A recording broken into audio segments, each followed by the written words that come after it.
Almusal tayo, guys. Ay, sorry. Almusal tayo ng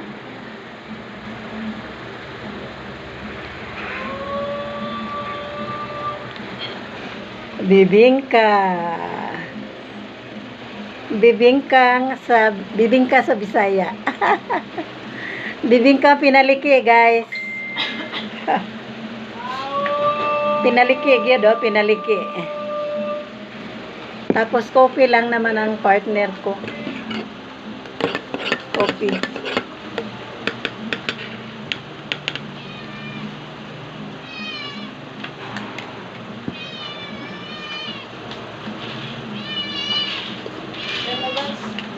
Dito ko inano para hindi lalamig ka agad. Ha? Video? Live? Hindi, video lang. Almusal lang tayo ng bibingka.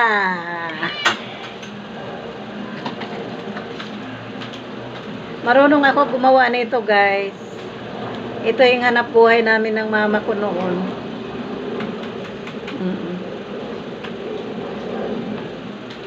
Tapos habang nagluluto, nakaabang na yung bibili. Minsan lang kami pero hindi naman nilalako, kundi hinahatid na lang sa mga order.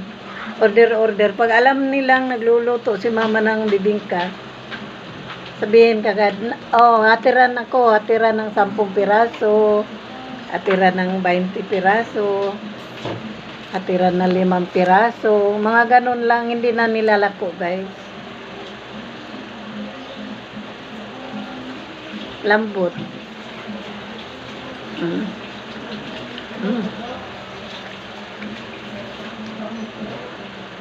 Hey!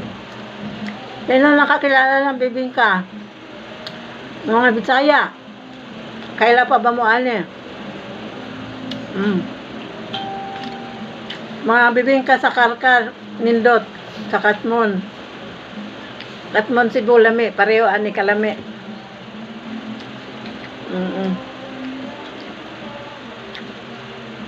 Pero pag akong gagawa, lami pod. Lami, yun kaayo, sigurado. Hanap buhay namin ng mama ko noon.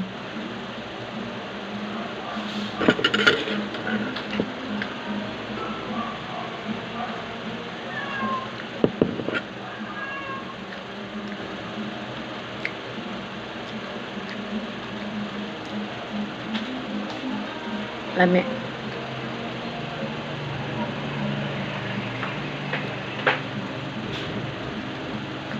Siguro mga 2 makakain ko nito.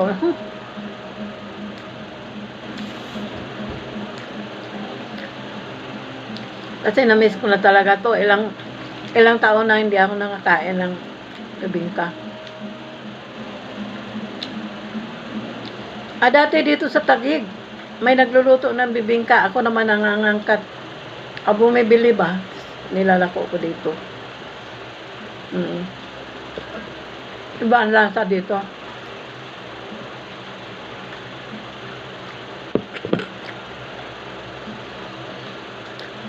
Hindi Bisaya ang gumawa matigas. Ito Bisaya, malambot.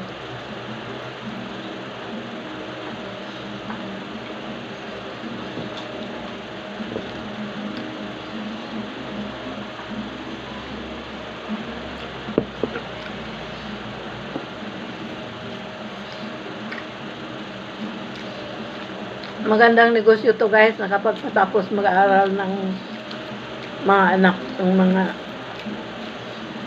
matyaga nito magluto, matyaga magawa, nakapagpaaral ng lahat na anak, laging mga profesional.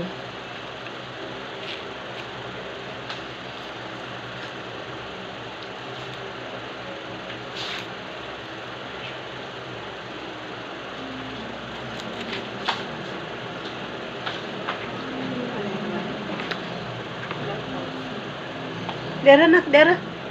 Dera Dito ka kumuha. Dito. Diyan ka kumuha. Ang cute. Akala mo ba rin? Meron. Yun na lang, ano.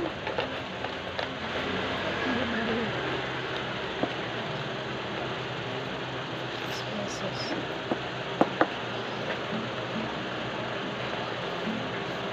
Ito meron? Diyan, oh. Bariya ba? Ano? Ang na. Ang hanap ka man ng ano. Dito ang paghirapan natin. Ito na lang.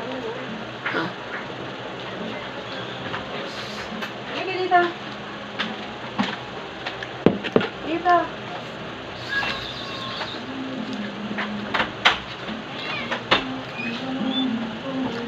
Thanks for watching, guys. Hahaba na.